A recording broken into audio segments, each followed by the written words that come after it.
Welcome back, guys, to another episode of 5-Minute DD. It's been a minute. I've been super busy, but I have a really good video, I think, today. We're talking about ticker OCSL. For those that are new to the channel, this is where I jump in and talk about a stock for a bit. I've done a lot of research on OCSL in the past, and I was surprised that I didn't do a video on them already, but I want to talk about them today. It is a dividend-yielding stock, which I love. So let's go ahead and jump into the video. If you guys can like the video, that helps me out a bunch. Drop a comment on the next stock you want to see in a 5-minute DD video, and subscribe if you like this type of content. I usually put out about 2 to 3 videos a week. So jumping straight into the pros, it has a nice 10.8% dividend yield, which is pretty phenomenal. There's a lot of 10% yielding dividend stocks right now because of how beaten down the market is, but OCSL has had a pretty consistent 8 to 10% dividend for quite some time now. They have a very solid dividend history, which I want to talk about. We can see here in their 5-year chart that they did a nice stock split here, which I love Seeking Alpha, how it tells us all this information. But they were paying about 96 cents a quarter. They did an insane jump with an extra dividend. It was a bit complicated when I researched it, but they basically just paid out extra and then came back down to now their normal dividend rate, which has still been increasing pretty nicely. Since 2018, it was 26 cents, and now it's at 55 cents. We go to their 10-year history, we can see that they had a rough patch in about 2017, 2018, and we will talk about that. It looks like they swapped from monthly dividends over, so that's part of this, but they did have a rough dividend history before that. And the history of this company is interesting, and now that's why I like the more recent history, but I am going to talk about that, which is next up on our list, the 2019 new management. Now, if we jump over to their typical chart, we can see that the last year they're down about 9%. Last 5 years, they're up about 55%. Now, this is extremely important. If we go to their max chart, we can see that they have a really rough all-time chart, down almost 45.5%. So it's just been rough. They were trading in the high 20s to low 30s and had a really bad drop about over a 4-year period, about 62%. Now, this wasn't a bad time in the market necessarily. It was a pretty good time in the market after the 2008-2009 crash. But basically, all I know now is that in 2019, they went under new management. Now, I'll jump into their investor presentation and show you guys their new management team. And what's really, really important is that they talk about everything in here, and they talk about how they were partnered with Brookfield Asset Management in 2019, creating one of the largest and most comprehensive alternative investing platforms globally.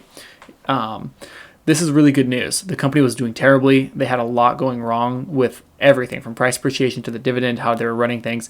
So they did a really big switch in 2019. And we can see if we go to their max chart that 2019, even with the pandemic dropping them down like most other stocks, they're still up about 57% since that change. People are getting more involved in this stock. People like it more. It's a bit safer with the new management team. And I'll also link this down below for you guys, the presentation, and you can see this for yourself. But we'll jump to their management team page. CEO, CIO, president, I'm not going to read through all of this. They do have a pretty good experience basis with all these guys. I did enjoy reading about it, and you can kind of see the stock appreciation with the price that it speaks for themselves, that these guys are much more trusted than how the prior management team was running things. The dividend growth, which we did talk about, it's been pretty phenomenal. 5 years to double their dividend is outrageous. Now, it is important to note that their dividend yield hasn't necessarily increased that much, especially with how the market was at these times. When the price goes down, the yield can go up. So they're definitely working on building that yield up, which I do like, and the price appreciation is pretty much following suit.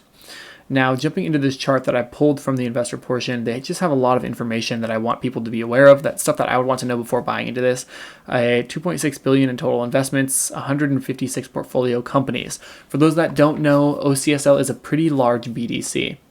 They have 1.2 billion in total NAV, which is net asset value. That is a lot of money, and I mean the largest BDCs do have a bit more than that, but still this is on the larger side. It's not a simple like $500 million BDC, which we've talked about and we've seen, which can be harder to grow.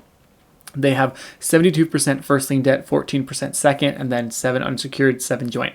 I love the high percentage of first lien debt, meaning that they are a priority if something does go wrong. But with the investment team working for this company, I do think that it's rare to have things go wrong, but you never really do know. They are traded on the NASDAQ. They've been doing pretty well since trading, and I just like this company. To be honest, I am biased. I do own it. I've owned it for quite a while, and it has paid out some nice dividends for me. They did increase their dividend from 51 cents to 55 cents with their first payout in this year, 2023. So a lot of stuff going right for this company at this time. Still a little bit speculative. We can see that over the last 5-year period, 6-year period when they did, or 4-year period, I should say, when they switched management, that a lot has changed for this company, and it's been really good so far. Had there not been a big management shift, I wouldn't be as interested in this one, just because it's a little bit sketchy. So now let's talk about the cons. We have the all-time chart. Now, a lot of this is offset by the new management team, and I think that that's important to note. Someone just knocked on my door.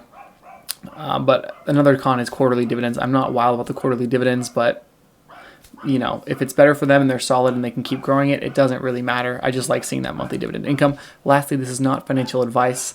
Thank you guys for everything. There's my dog. Thank you guys for everything for watching the video. I appreciate it if you could like it, subscribe, all that good stuff. Helps me out a ton. Drop a comment for the next video you want to see.